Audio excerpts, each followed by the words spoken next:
This is the best of our knowledge. I'm Bob Barrett. When you first take a look at it, the issue of measuring student learning appears to be an educational problem. What and how much do students actually learn?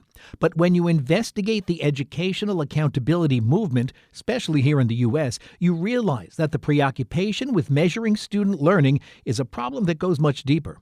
That's what Josh Beach takes on in his two new books. They're called Can We Measure What Matters Most? Why Educational Accountability Metrics Lower Student Learning and Demoralize Teachers. That's Volume 1. Volume 2 is The Myths of Measurement and Meritocracy. Why Accountability Metrics in Higher Education Are Unfair and Increase Inequality. Josh Beach is the director of 21st Century Literacy. It's an educational nonprofit. I asked how he got started on this pretty big project. Well, both personal and professional reasons. I have been a professor in higher education for about 20 years before I left to start a nonprofit. And so I experienced a lot of the things that I have written about in these two books. Professional in that I don't think enough scholars are paying attention to the larger scope of educational accountability and what's going on in schools from kindergarten through college. And so I wanted to really fill in a lot of the gaps and paint the much bigger picture that most scholars ignore because it is too big in order to thoroughly explain all of the minute details, which is one of the hallmarks of good scholarship. Let me get down to just one basic question. Is measurement of student performance vital, or is it not, or are we just doing it wrong? No, yes, it is vital. It is vital. But we're doing it wrong. And we've always been doing it wrong. And doing it right involves more than measurement. And so part of the doing it wrong, the doing measurements wrong in schools, part of that is a technical question, a statistical question, a mathematical question, a scientific question. But part of it is also not scientific or technical. And so we have a lot of very smart people that have devised some very clever tools in order to make measurements. But number one, these tools are mathematically flawed, methodologically flawed. They don't really capture what they're supposed to be capturing, and they don't really capture what really matters when it comes to education. Now, when it comes to identifying what really matters, that's not a technical question. That's a moral question. It's a humanistic question. It's a political question. And when you have technicians who avoid the messiness of the subjective goals, values, which are behind every measurement, every theory of human action, when we don't have that discussion prior to making a measurement, the measurement's always going to turn out wrong. And so part of us adjusting the technical aspect is first having a conversation. What really matters when it comes to education? What is it that we value? And acknowledging that there are competing values, competing goals, and that we're going to need to make priorities. And we need to adjust our technical tools in order to accommodate those priorities and to negotiate those conflicts. When talking about measurements, you say that IQ scores, SATs, grades, degrees, credentials are all measures that are flawed. Do many people agree with that they are all flawed? I think for the most part, the technicians who develop these measurements know that they're flawed, certainly now in the 21st century. IQ, for example, when it was developed, and grades is another technique that was developed in the early 20th century. Statistics was developed in the early 20th century. So when these tools were first being developed 100 years ago, the very smart professors and technicians didn't fully understand what they were doing wrong. Now we do. Now every educational psychologist understands the shortcomings of IQ. Economists who sometimes use that measure don't always understand the shortcomings. And so when it comes to understanding the technical flaws, part of the problem in the 21st century is that you have these different niches of experts who don't always talk to each other, don't always read each other's research. And so, for example, economists are measuring some things that have some validity, although there are some problems that economists talk about. But then when psychologists go to make their measurements, they often aren't fully aware of what the economists are measuring and why, and vice versa. And the psychologists have their own flawed measures. And so sometimes economists will draw upon the work of psychologists and vice versa, not being fully aware of the flaws. And then the real problem comes in is when you have educational administrators, deans or department chairs or presidents or school principals or superintendents, people who are not really experts, don't fully understand the technical details, and then they use these measurements in particular schools, and they often use them in very flawed ways. And then further on down the line, after the measurement has been used, we have to make sense of those numbers. And so again, you have these educational administrators, and sometimes teachers are involved in the conversation, but not always. You have to interpret, well, what do these measurements actually mean? What do the numbers mean? What are we going to do about these numbers? When people make those interpretations, there is a lot of error being made because people simply don't understand that those numbers are not perfect. And sometimes they can be completely meaningless. You do make a claim in the book that says that schools, those administrators shouldn't be there. It should be managed by teachers. Should they just concentrate on teaching? Again, it boils down to, what do we want schools to do? What is the purpose of a school? If the purpose of a school is to educate, well, then educators should be in charge. We could ask ourselves, for example, in the healthcare industry, what is the purpose of a hospital? Well, if the purpose of the hospital is to treat the patient and then make them feel better and to, cure their disease, well, doctors should be in charge of that process, not administrators. But when it comes to education, it seems like teachers are often the last people that the community wants in charge of the process for some reason. Teachers are not really given the respect that they deserve as educated professionals who have technical knowledge, who are doing a very difficult job, and they need to be given a lot of latitude to creatively and flexibly deal with each child or young adult in their care on any given day. And I think there's a lot of bureaucracy, a lot of mandates that come down from on high that interfere with that process and make teaching more difficult and sometimes simply impossible. When the American system of education was being put together back in the olden days, not many people had access to it. Now, just about everybody has access to it, in theory anyway. How did that change the way we educate? Well, it changed the educational process in a number of ways. The opening up of education around the world in Western democratic countries happened in late 19th, early 20th century. But large numbers of students, the majority of students, didn't really get through high school and into college until the middle to late 20th century. And then in America in particular, we had lots of laws and also social customs that had a lot of prejudice in terms of gender and class and race. And so even when there weren't laws anymore, there were a lot of social customs that prevented students from freely choosing to go to school, to pursue a career. So when everyone was allowed in the door for the first time, which in this country was around the 1970s, which was the effort of a lot of people struggling valiantly against the powers that be, and it took a lot of bloodshed and negotiation and political compromise.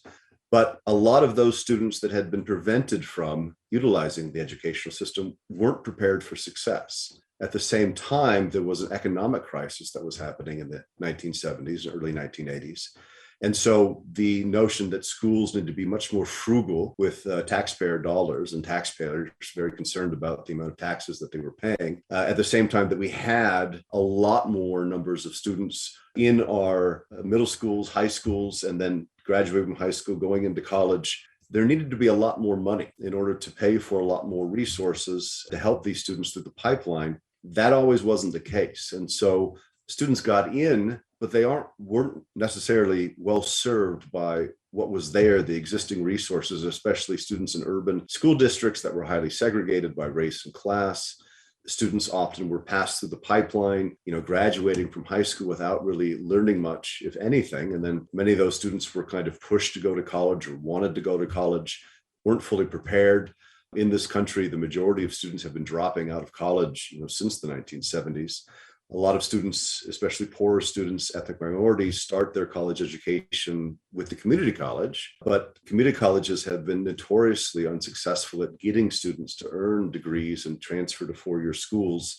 Nationally, about 25-30% of first-year freshmen that enter a community college will actually end up earning a bachelor's degree over 6 years. So the educational system wasn't prepared. Traditional teaching methods that were largely a teacher standing in front of a class, delivering information, expecting students to do a lot of the work to simply memorize and utilize that information to know how schooling worked. Those new classes of students, they didn't understand the game. They didn't understand all the rules. They didn't have good reading skills or mathematical skills to be successful in the classroom. And so now, in the 21st century, over the last 2 decades, there's been a lot more emphasis on teacher aides, teacher resources, personnel outside of the classroom to help students learn, tutors, educational specialists to kind of target need where need is not being served in the classroom. But the schools have needed to adjust, and some have, some haven't, but the results have been very uneven at best. Especially for underserved populations, ethnic minorities. One of the few groups that actually has done well is women. Women have been outperforming men for the last 2 decades. But there's certain areas in terms of STEM fields and mathematics that they aren't given the emotional support and the kind of motivation to struggle through, predominantly male fields. And so very bright young women are graduating high school, getting into college, but they're not always feeling confident to go into the STEM fields and doing well in those male-dominated environments. So adjusting the social atmosphere, the political atmosphere, spending money on resources to help those students that need extra help. This has been a slowly emerging trend over the last, let's say, 40 years to get more students to be successful in terms of graduating high school, going to college, graduating with a degree, hopefully, landing a good job when they get out.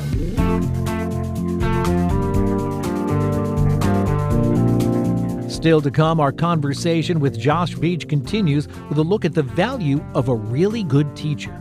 That's next on The Best of Our Knowledge.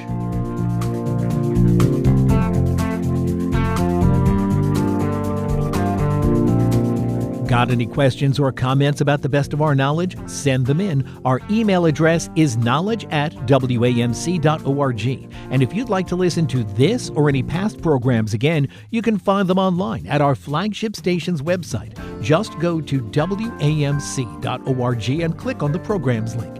And while you're there, subscribe to The Best of Our Knowledge's podcast or download the WAMC radio app to listen on demand anytime, anyplace.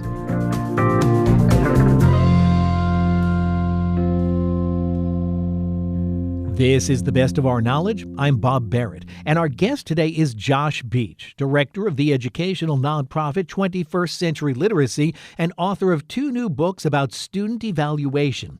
In those books, he says that good teaching is still important and good teachers still matter. So I asked how valuable is a good teacher and what he calls a broken system. It's an interesting question, and it's one that scientists are still figuring out. Based on the evidence, we know that teachers, in terms of the long run, of long-term student success, of getting through high school, going to college, and then earnings in terms of labor market outcomes, teachers don't matter that much over the long run. About 10 to 15, maybe 20% of the variance in various student outcomes that have been measured, peers have the most, even more so than parents. And teachers and parents, they kind of in the 10, 15% area. Students, in terms of their biology and their, how smart they are, how we measure that in various ways, their motivation, whether or not they have, eaten well, have they gotten all the, developmental processes successfully. So in terms of student outcomes, the student themselves and their personal experiences mingling with their biological maturation and their peer relationships are the 2 most important contributors to a student's success. Coaches actually, based on preliminary measurements over the last few decades, coaches have more impact than teachers do. And part of that reason is because most coaches are able to select the athletes that are going to be performing on their team and on the field. And so there's a kind of a high bar in order to be with a coach on a competitive team. Coaches generally choose the more motivated, more talented players. And so the coaching in that atmosphere tends to have more of an impact than teachers in your traditional classrooms, your typical classrooms. It's not a large amount, but there is a measurable difference between a bad teacher that does nothing and a good teacher. But this is one of the things that just we can't fully measure. And I know from my experiences, I'm sure you've have your own, there were classes that you had mixed feelings about or even negative feelings about, but years later it's like, hey, I remember that. And, that really, that kind of helps me in this situation. I can see how that made me a little bit different. So I mean, the impact of a good teacher, it's not always realized at the time, and sometimes it takes months or years later for the student to fully understand what happened and how it actually contributed to their personal development and what they know and what they can do. So it's a very messy process that scientists are still trying to fully understand and measure and come to terms with. That's a very interesting point, because I can think personally of, going back to my high school years, thinking of them now, of some teachers who, made an impact, who I despised at the time. Right, right. It's a fascinating phenomenon. You bring up the Asian model back from ancient times to the present. Why do they seem to be doing it better, or are they doing it better? In America, we have kind of this celebrated in some areas, denigrated in others, that this model of working really hard, of kind of being a drill instructor, of making students study hard and taking extracurricular activities, of kind of driving them to success. This derives from a Chinese model that was developed several thousand years ago, kind of a regimented, almost militaristic schooling model where students are processed for access to the bureaucracy. The ancient Chinese created the credential as we know it, the diploma. They created the kind of layered school system of schools passing through grades and taking a standardized test. And then upon successfully passing that test, you went on to more school, or you got your diploma and then got a job. But that system was designed more for political and economic purposes to kind of feed students into the imperial bureaucracy of ancient China. It wasn't designed for the students themselves. But very few students actually made it through the pipeline, and there was lots of corruption and more corruption as the schooling, kind of developed and the political system kind of began to crumble. But that model impacted the Prussians in the 19th century, which then impacted the Massachusetts school system in America in the 19th century. And that model then became the standard model all over this country and then all over really the Western world. It's a model of schooling that is more about socializing students for economic and political purposes, not developing students for educational purposes, not helping students understand themselves, helping them understand how to learn, helping them to prioritize what they want out of life, set goals and values, and then to acquire information and skills so that they can lead productive lives. It's more about sorting students, putting them into pre-described groups with labels, and then based upon those groups and labels, you're kind of pushed through a system, and then you're squeezed out on the other end into some category which defines you for the rest of your life. Sorting students. And so that kind of system, it works. There's things to be said positively about that kind of system, and maybe it's necessary. But at the same time, is there a better way to go about this? And are there other goals like, giving students a say and thinking about what are they learning and how are they learning? Are they actually learning? And letting them have some say in terms of what they want to do with their lives and what they want to learn and how they want to live, letting parents have some input in the process. So I think that that ancient Chinese model of really regimented education, pushing students to succeed, I don't know that it's the best model. And certainly it's very hard on the kids themselves, and it really saps out a lot of the motivation to learn and to use that learning in creative ways, innovative ways. Well, in the end, are you hopeful? Are some people doing it the right way, or at least moving that direction?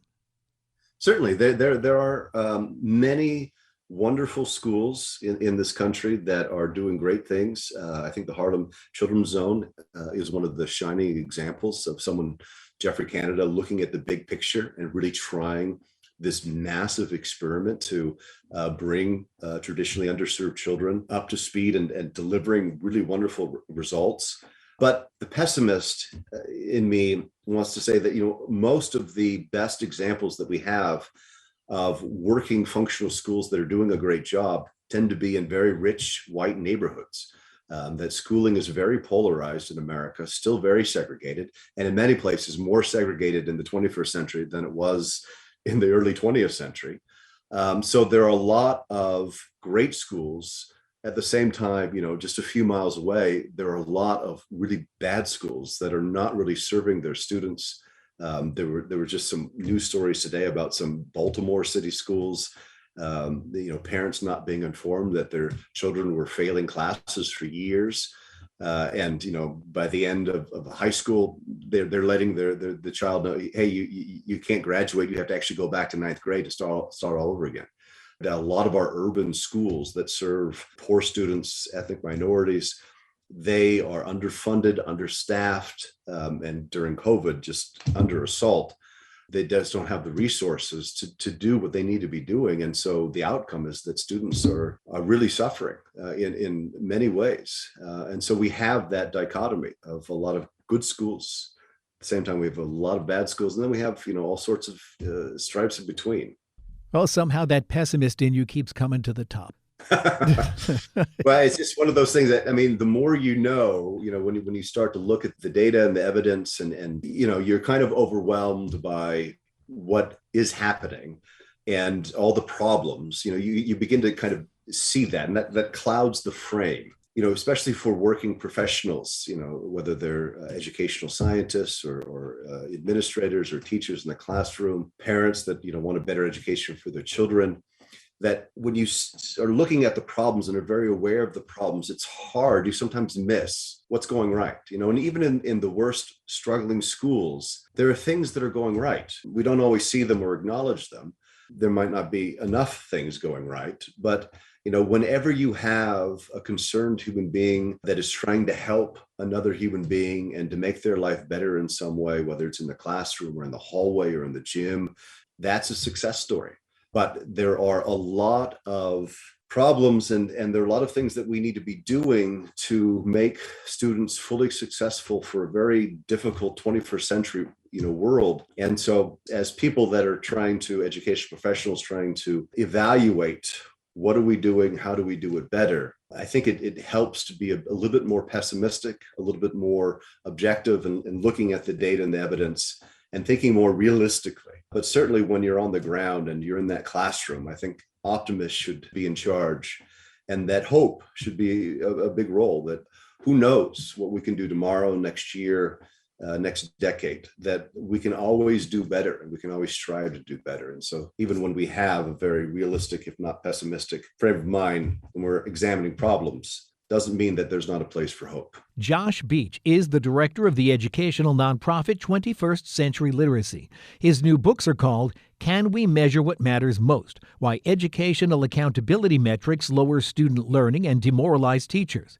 And the other book is The Myths of Measurement and Meritocracy, Why Accountability Metrics in Higher Education Are Unfair and Increase Inequality.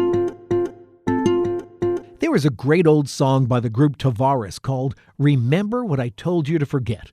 I promise I will not sing, but that could be the theme of today's Academic Minute. We don't need to remember everything. I'm Dr. Lynn Pascarella, president of the Association of American Colleges and Universities. And today on the Academic Minute, Torsa Gozal, assistant professor of English at California State University, Sacramento, examines why forgetting may be a good thing from time to time. Is there value in forgetting? Brain games, health tips, and apps touted to solve our memory problems abound in the 21st century. Any exercise or application claiming to improve memory operates with certain assumptions about what memory is. They also automatically value remembering. But is remembering an essential good and forgetting necessarily a pathology? One place to look for answers to these questions is stories. Stories produce and circulate beliefs about how minds work and help us recognize the role of historical contingencies in dramatically altering our attitudes to cognitive functions. Take, for instance, Jorge Luis Borges' story Funes the Memorious, first published in 1942, in which the titular character remembers everything, forgets nothing. Funes' memory is described by the narrator as a perfect storage retrieval technology. Such a description aligns with the view that the human memory is like an archive, a commonplace view in the Western culture. The understanding of human memory as an archive also guided early cognitive scientific and artificial intelligence research. Currently, though, the view that biological memory is a storage retrieval technology that can be perfected is questioned across many disciplines, including the cognitive sciences. Contemporary literature also participates in the questioning. Stories ideate about memory in the aftermath of present-day social and environmental crisis. For example, Lance Olson's Theories of Forgetting, a 2014 novel concerned with climate change, collages news clips, scraps, and images to present forgetting as a deliberate process rather than a fault in storage retrieval technology. Forgetting habits that have led to environmental crisis emerges as necessary for context attunement through the story. That was Torsa Gosol of California State University, Sacramento. You can find this, other segments, and more information about the professors at academicminute.org. The Academic Minute is a production of WAMC Northeast Public Radio in partnership with the Association of American Colleges and Universities.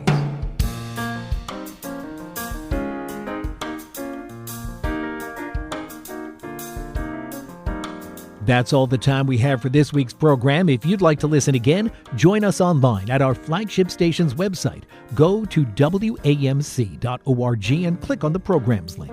While you're there, subscribe to our podcast or any of the other WAMC or National Productions podcasts. And if you have any questions or comments about the program, send them in. Our email address is knowledge@WAMC.org. And you can find us on Twitter at TBOOKnowledge. I'm Bob Barrett. Be sure to join us next time for another edition of The Best of Our Knowledge. Bob Barrett is producer of The Best of Our Knowledge. Dr. Alan Chartock is executive producer.